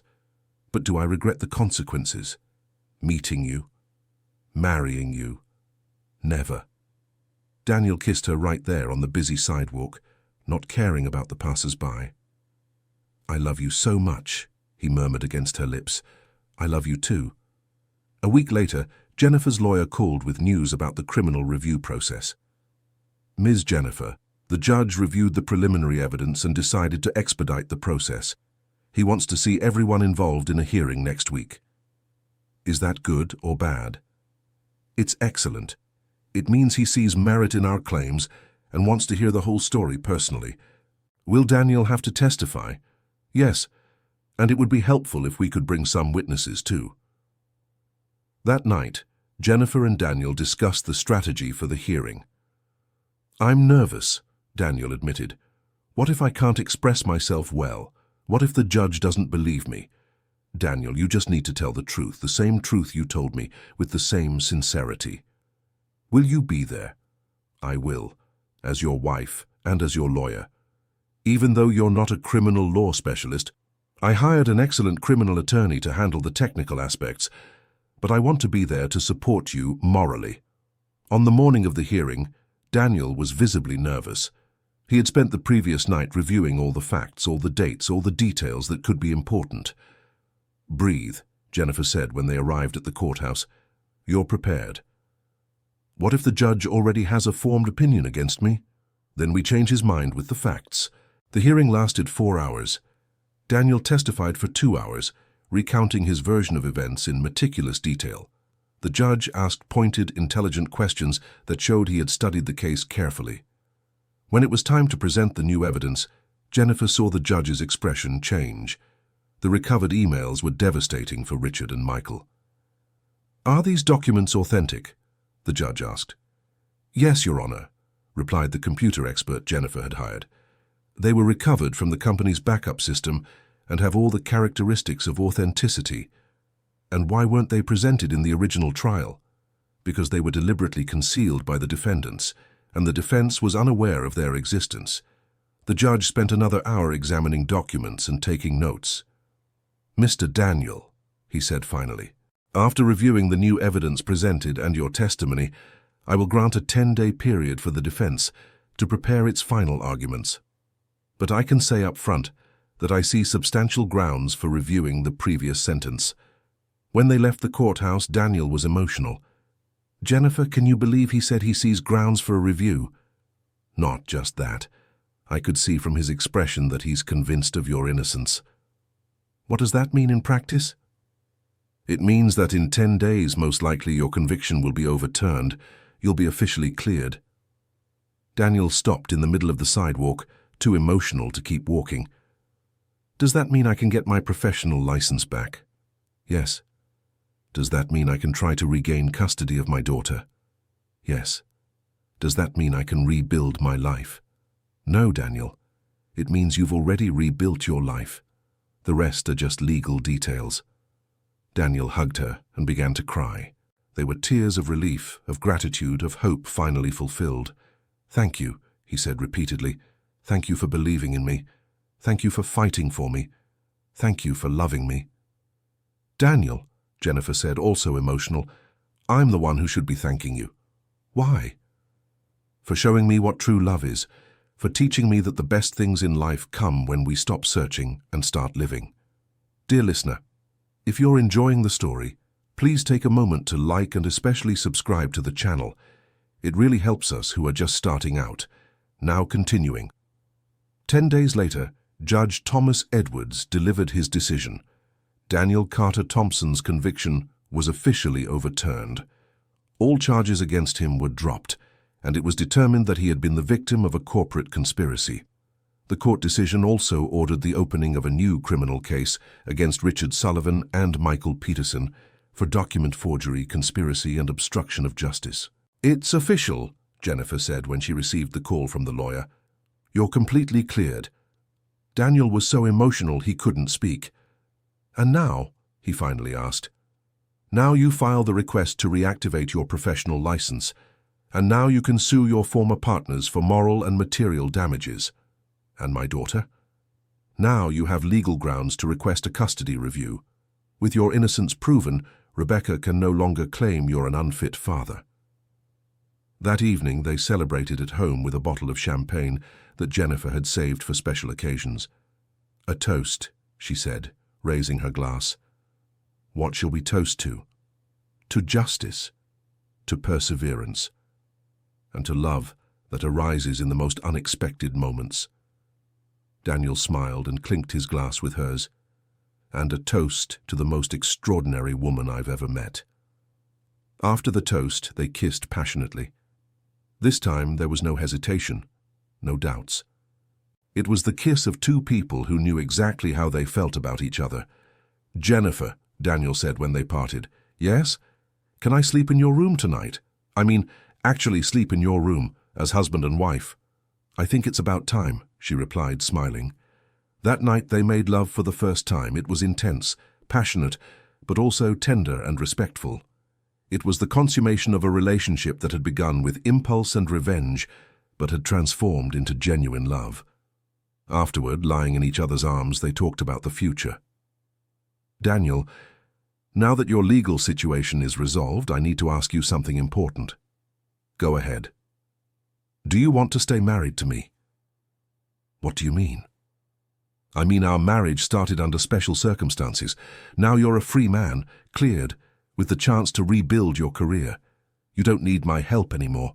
So the question is, do you want to stay married to me because you love me, or because you're grateful for everything we've been through together?" Daniel turned to face her. "Jennifer, you're the only good thing that happened in my life in the last 3 years. Yes, I'm grateful for everything you've done for me, but I'm in love with you regardless of that." "Are you sure?" "I'm absolutely sure. And you? Do you want to stay married to me now that I'm no longer a humanitarian project?" Jennifer laughed. "You were never a humanitarian project, and yes, I want to stay married to you. I want to build a life with you. I want to have children with you." "Children?" Daniel asked, surprised. "Why are you surprised? Don't you want to have children with me?" "I do, very much. I just didn't expect you to want to." "Why?" "Because you have a brilliant career, an organized life. Children change everything." "Daniel, my life might seem organized on the outside, but inside it was empty. You filled that emptiness, and the idea of starting a family with you excites me." "And my daughter, Emily, would you accept her being part of our lives?" "Of course. She's your daughter. She's part of you. I'd love to meet her." "It might be complicated. She might resent me. She might not accept you." "Then we work on it together, patiently, like we do with everything." Daniel kissed her again. "I love you so much it sometimes hurts." "It doesn't have to hurt. It can just be." A week later, Daniel received his reinstated professional license. The same day, he filed the petition for custody review of his daughter and filed a civil lawsuit against Richard and Michael. "How do you feel?" Jennifer asked when he returned from the courthouse. "Like a man who officially exists again," he replied. "I have my professional identity back, my civil rights restored. I have hope of getting my daughter back." "And you have a wife who loves you." "And I have a wife who loves you more than anything in life." That night, Jennifer made a special dinner to celebrate. During dessert, Daniel took her hand. "Jennifer, there's something I want to do." "What?" "I want to renew our vows." "Why?" "Because the first time we got married under special circumstances, impulses, complicated situations. Now I want to marry you because I love you, because I choose you, because I want to spend the rest of my life by your side." Jennifer felt her eyes well up. "Daniel, you don't have to answer now. I just want you to know this is my wish." "I don't need to answer later. I can answer now, yes. Yes, I want to renew our vows. Yes, I want to marry you again, this time just for love. When? Whenever you want. Tomorrow. Jennifer laughed. Let's plan a little better than the first time. How about in a month? Enough time to organize something beautiful, but not so long that we lose the spontaneity. 1 month, perfect. And Daniel? Yes?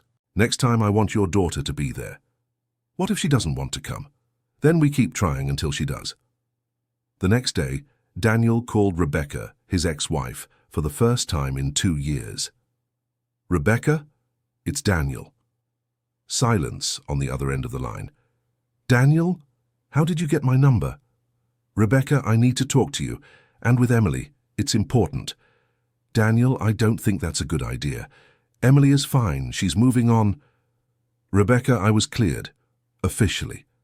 The court overturned my conviction and proved I was the victim of a conspiracy. Another silence, longer this time.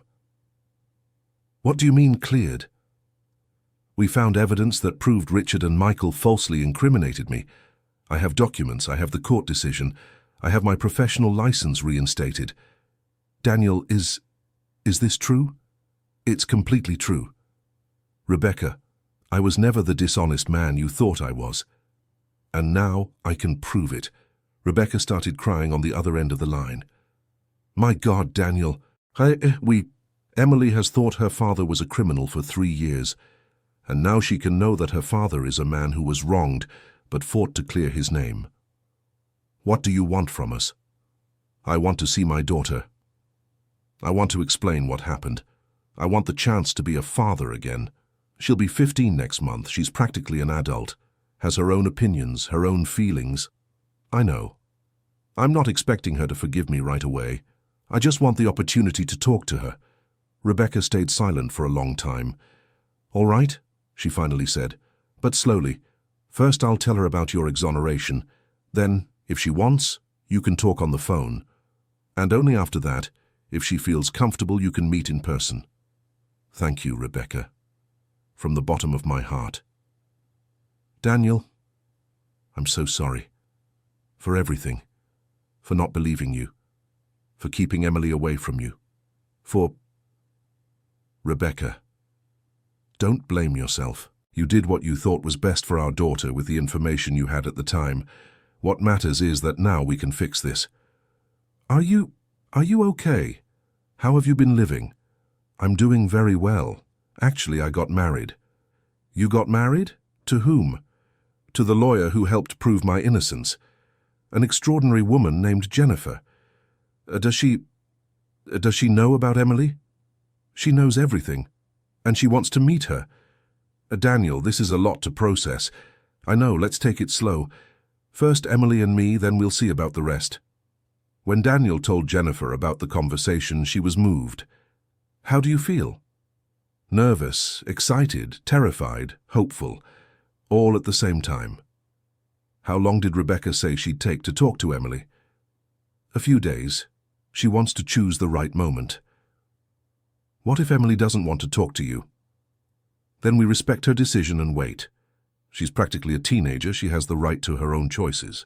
Daniel, no matter what happens with Emily, know that I'm proud of how you're handling this. What do you mean? You could be angry at Rebecca for keeping your daughter away from you. You could be demanding your legal rights, forcing a reunion. Instead, you're being patient, respectful, putting your daughter's well-being above your own desire to see her. It's just that I learned something all these years. True love sometimes means letting go of what we want for the good of the person we love. That's exactly why I love you. 3 days later, Daniel received the call that would change his life again. Daddy? Said a young voice on the other end of the line. Daniel felt his legs go weak. It was Emily. Em? My daughter, is that you? It's me, Dad. Mom told me about what happened to you. About you being innocent. Emily, my love, I'm so sorry you spent all these years thinking your father.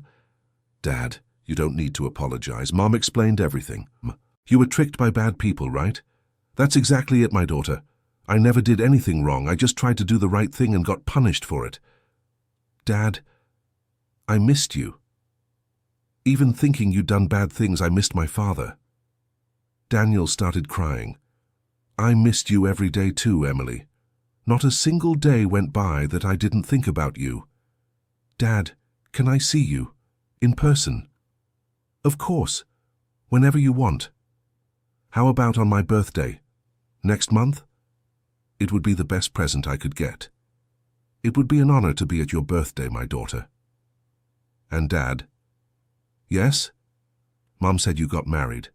To the lawyer who helped you. That's true. Her name is Jennifer. She's a wonderful woman. Can I meet her too? You'd like that. I would. Anyone who helped my father prove his innocence is a friend of mine. When Daniel told Jennifer about the conversation, she was as emotional as he was. She wants to meet me, Jennifer said, incredulous. She does. And I really want you two to meet. Daniel, what if she doesn't like me? How could she not like you? You're smart, caring, brave, and more importantly, you fought to give her back her father. Still, it's a huge responsibility. She's your daughter, the most important person in your life. Jennifer, you're also the most important person in my life, and I'm sure you two will love each other as much as I love both of you. Emily's birthday would be in 2 weeks. Rebecca had invited Daniel to a small gathering, just close family, so the reconnection could be gradual and comfortable for everyone. Rebecca said I can bring you too, Daniel told Jennifer. Are you sure that's a good idea? Maybe it's better for you to go alone first, reconnect with Emily. Jennifer, you're my wife. You're part of my family now. I want Emily to understand that from the start. What if Rebecca feels uncomfortable with me there? Rebecca already knows you exist and that you're important to me. She's prepared. In the days leading up to the birthday, Daniel was more nervous than he'd ever been. He bought a special gift for Emily, a necklace with a heart-shaped pendant engraved with, "To my daughter, with eternal love." Dad, do you think she'll like it? He asked Jennifer, showing her the necklace. It's beautiful, Daniel. She'll love it. What if she's different? What if 3 years have changed her so much I can't connect with her anymore? Daniel, she's your daughter. The love between father and daughter doesn't disappear because of time or circumstances. You're right, I'm being paranoid. You're not being paranoid. You're being a caring father. On the day of the birthday, Daniel woke up at 5 in the morning, too anxious to sleep. Jennifer found him in the kitchen, drinking coffee and looking out the window. Good morning, nervous husband, she said, kissing him. Good morning. Sorry I woke you. You didn't. I was anxious too. You're nervous too? Of course. I'm going to meet your daughter. She's one of the most important people in your life. Obviously, I'm nervous. Jennifer, can I ask you a favor? Sure. Just be yourself. Don't try to impress or please. Emily's smart. She'll notice if you're pretending to be someone you're not. Okay, I'll be myself. And Jennifer? Yes? Thank you for doing this with me. No need to thank me. It's where I want to be. The party would be at Rebecca's house in a quiet residential neighborhood. When they arrived, Daniel took a deep breath before ringing the doorbell. Rebecca opened the door. She looked different, more mature, but still the beautiful woman he'd been married to for 15 years. Daniel, she said, smiling timidly. You look, well. I'm well, Rebecca. This is Jennifer, my wife. Nice to meet you, Rebecca said politely. Daniel has told me a lot about you. The pleasure is mine, Jennifer replied. Thank you for having us. When they entered the house, Daniel felt a wave of nostalgia. Many of the furnishings were the same as when they were married, when Emily was a child. Where is she? Daniel asked. In her room, getting ready. She's just as nervous as you. A few minutes later, Emily came downstairs. Daniel felt his heart stop. His little girl had transformed into a beautiful young woman. She had his eyes, but her mother's delicate features. She was tall, elegant, with a shy but genuine smile. Hi, Dad, she said, stopping a few feet away from him. Hi, my daughter, Daniel replied, too emotional to move. Emily ran into his arms and they hugged as if trying to make up for 3 years of lost embraces. Both were crying, but they were tears of joy and relief. I missed you so much, Emily murmured. Me too, my love, me too. When they finally separated, Emily looked at Jennifer with curiosity. Are you Jennifer? The lawyer who helped my dad? That's me, Jennifer replied, smiling. And you're the Emily your dad never stops talking about. He talks about me? Every single day. You're the most important person in his life. Emily smiled and moved closer to Jennifer. Thank you, she said simply. For what? For giving me back my father. Jennifer felt her eyes well up. It was a pleasure to fight for him. He deserved to have the truth revealed. The rest of the party unfolded magically. Emily and Daniel talked about everything, about her school, about the years they spent apart, about their plans for the future. Jennifer watched the interaction between father and daughter with admiration and affection. Dad, Emily said at a moment when they were alone, can I ask you a question? Of course, my daughter. Do you forgive me? Forgive you for what? For believing you were guilty, for being angry with you, for telling Mom I didn't want to see you anymore. Daniel took his daughter's hands. Emily, you have nothing to be forgiven for. You were a 12-year-old child who needed to believe what the adults around you were saying. I never, ever was angry with you. Are you sure? I'm absolutely sure. You are my daughter, my greatest love. Nothing can change that. Emily threw herself into his arms again. I love you, Dad. I love you too, my daughter, more than anything in the world. Later, when Daniel was in the kitchen helping Rebecca serve the cake, she pulled him aside for a private conversation. Daniel, I want to apologize. Rebecca, you don't need to. Yes, I do. I should have believed you, or at least given you the benefit of the doubt. Instead, I immediately accepted the other's version. Rebecca, you were protecting our daughter. Any mother would have done the same. Even so, I'm sorry, and I want you to know that I'm happy to see you well. Happy and, apparently, in love. I really am in love. Jennifer is an extraordinary woman. I can tell, and Emily really liked her. How do you feel about that? Rebecca hesitated. Initially, I was jealous, not of you, but of the possibility of Emily having a new mother figure. But seeing how Jennifer interacts with her, I can see that she truly cares. She does care, and she knows you are Emily's mother, that nothing can change that. Daniel, can I suggest something? Of course. How about you two organize a dinner at your place, for Emily to get to know the life you've built better? You would allow that? Of course. Emily needs to understand that her father has a new life, a new family, and she needs to feel part of it. When Daniel told Jennifer about Rebecca's suggestion, she was thrilled. I would love to have Emily over at our house. How about next weekend? Are you sure? It's a big responsibility. Daniel, if we are going to be a family, I need to learn to be a stepmother, and Emily needs to learn to see me as part of the family too. The dinner was scheduled for the following Saturday. Jennifer spent the whole week planning the menu, tidying the house, as nervous as if she were receiving the most important person in the world. Jennifer, Daniel said on Friday evening, you're more nervous than I was. It's just that I want everything to be perfect. I want her to feel at home here. She will feel at home because you're doing this with love. What if she doesn't like the food? What if she finds our house strange? What if... Daniel interrupted her with a kiss. Stop worrying. Emily already likes you. Now she just needs to get to know our life together. On Saturday, Emily arrived at 7 in the evening. Jennifer had prepared lasagna, which Daniel had said was his daughter's favorite dish. Wow, what a beautiful house, Emily exclaimed as she entered. It's so elegant. Thank you, Jennifer said. Would you like me to show you around the house? Yes, please. Jennifer showed her every room, telling little stories about how she and Daniel had arranged everything. Emily paid attention to every detail, asking questions, showing genuine interest. And this is the room where you sleep? She asked when they reached the master bedroom. Yes, Jennifer replied. Can I come in? Of course. Emily looked around the room, observing the photos on the nightstand, pictures of Daniel and Jennifer, a photo of him with her from when they were a family, a picture of Jennifer with her parents. You all look happy, she commented. We are happy, Jennifer said. Your father is the best man I've ever known. I always knew he was special. Even when everyone said he had done bad things, deep down I knew he wasn't capable of that. How did you know? Because he always taught me to do the right thing, even when it was hard. How could he teach that if he didn't do it himself? Jennifer felt moved by the girl's wisdom. "Emily, can I tell you something?" "Sure. Your father talks about you every day. You're what motivated him to fight to clear his name. He wanted to prove to you that he was the honest man he always was. And you helped him do that.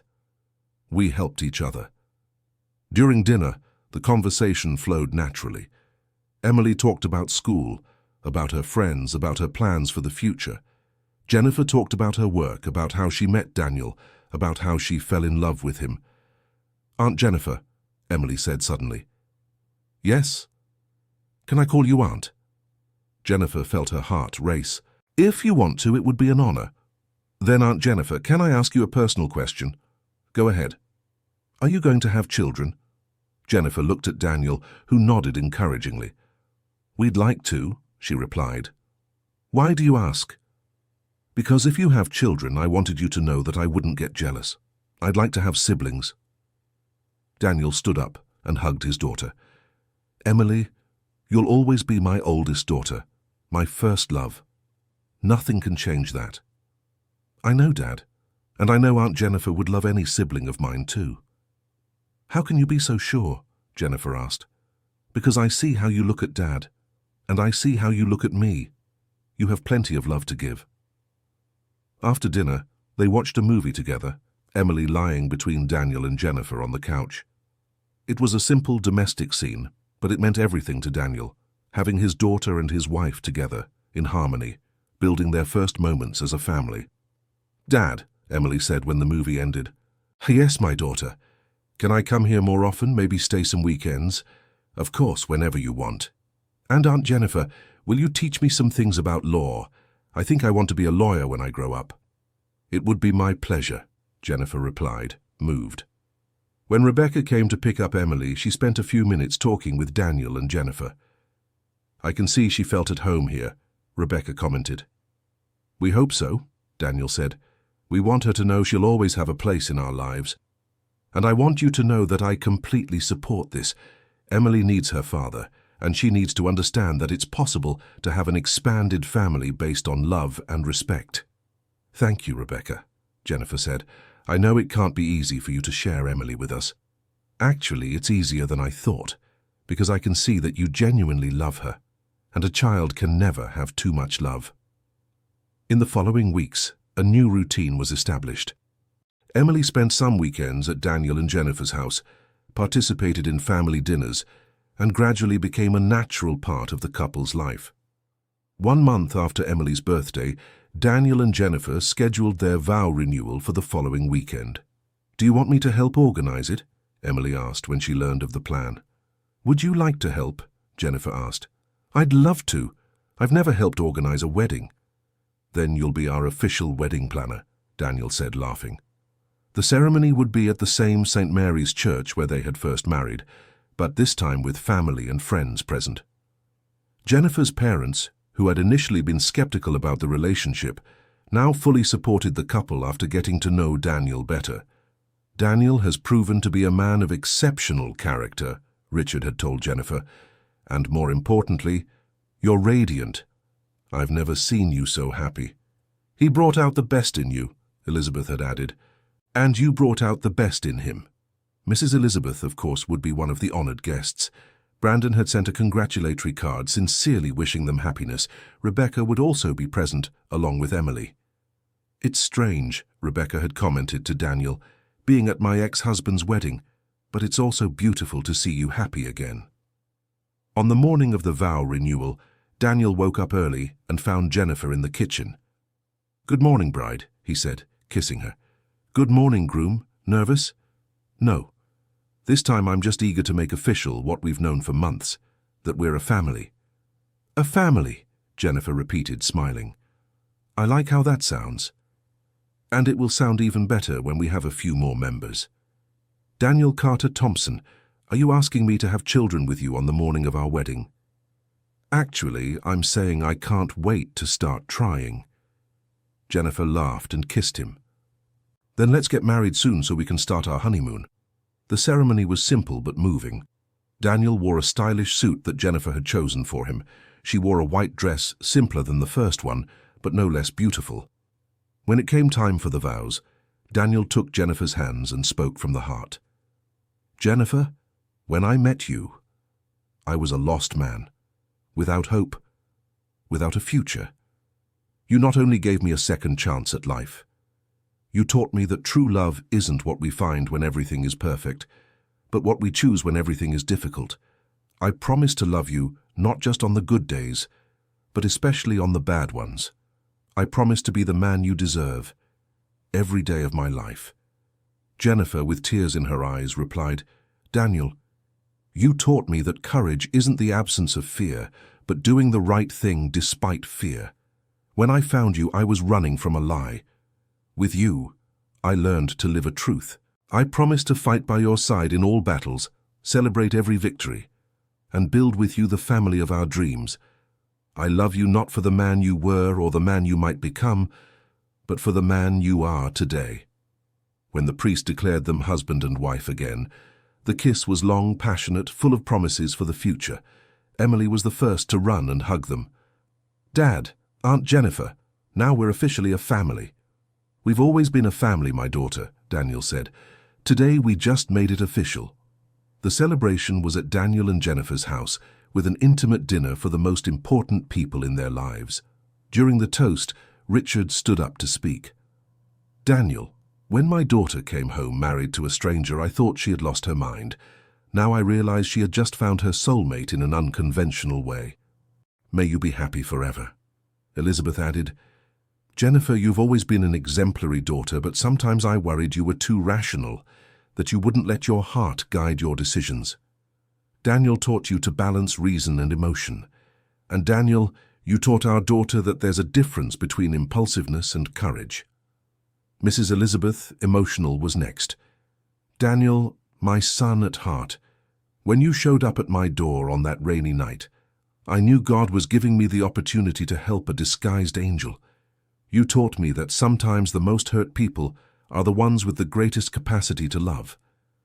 Finally, Rebecca stood up.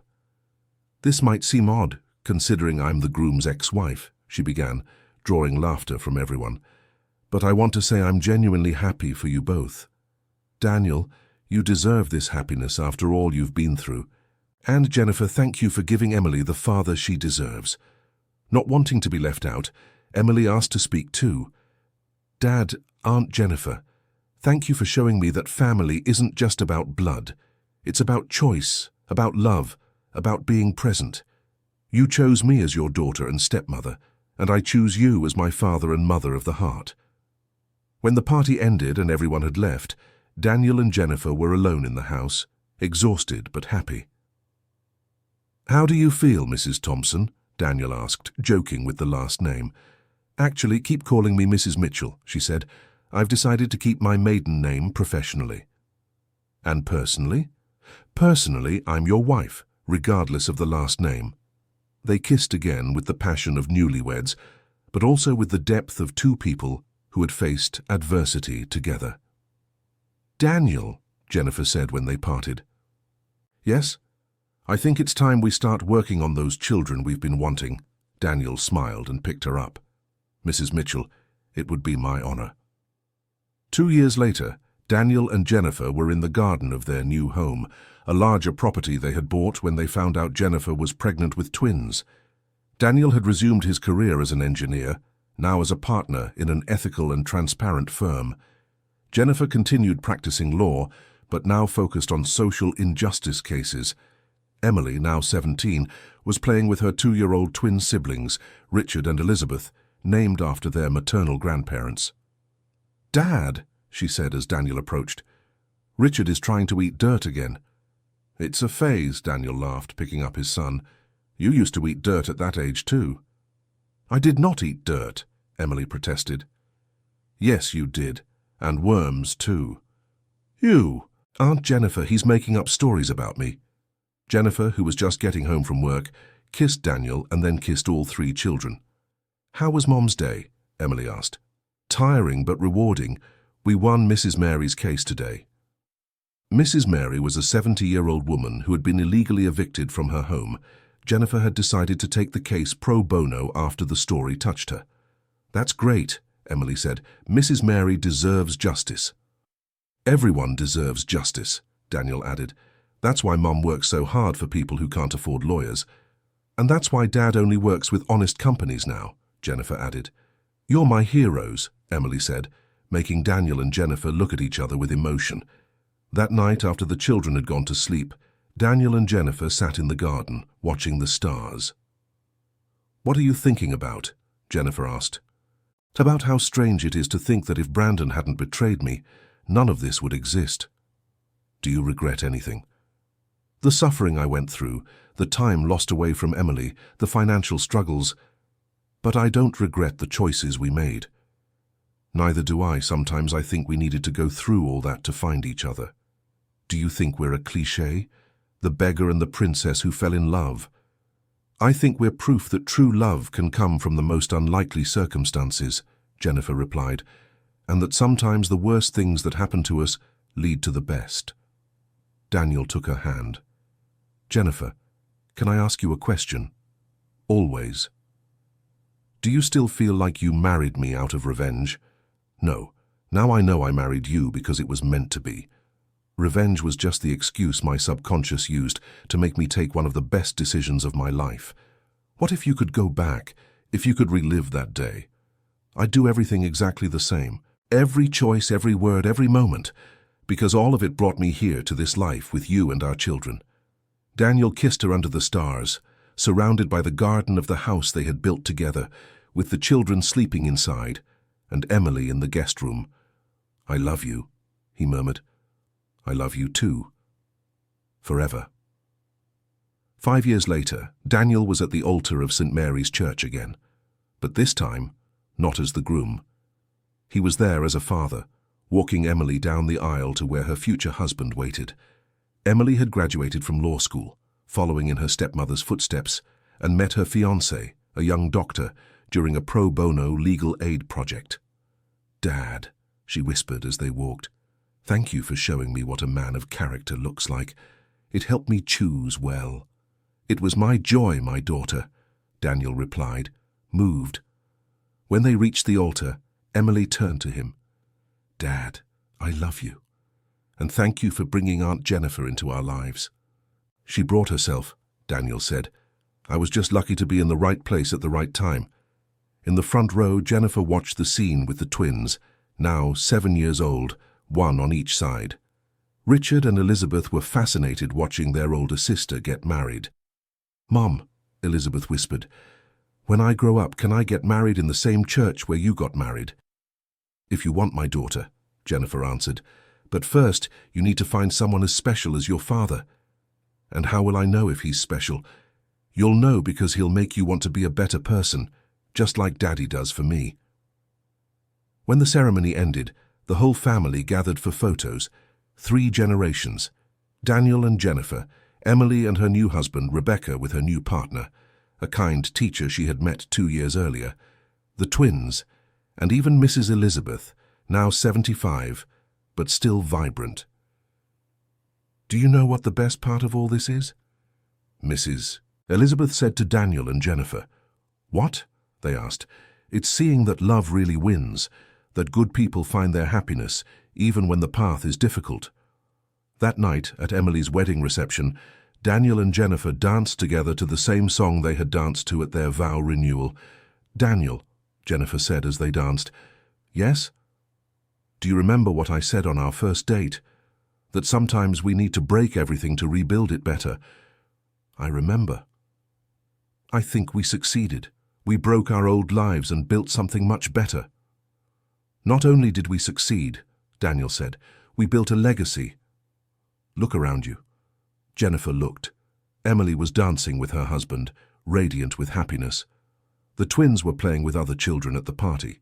Rebecca was chatting animatedly with the new extended family. Jennifer's parents were laughing at some joke from Mrs. Elizabeth. Our family, she said, moved. Our family, Daniel repeated. Daniel, built on love, strengthened by adversity, and meant to last for generations. I love you, Daniel Carter Thompson, and I love you, Jennifer Marie Mitchell, for this life and beyond.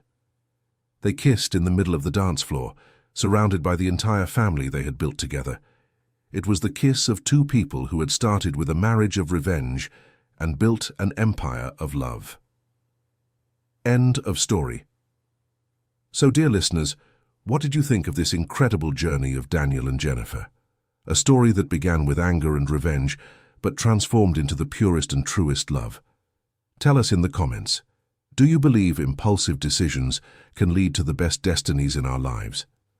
Have you ever been through a situation where something that seemed terrible at the time turned out to be a blessing? Share your experiences with us. Don't forget to leave your like if the story touched your heart. And most importantly, subscribe to the channel so you don't miss other moving stories like this one. Thank you for staying with us until the end.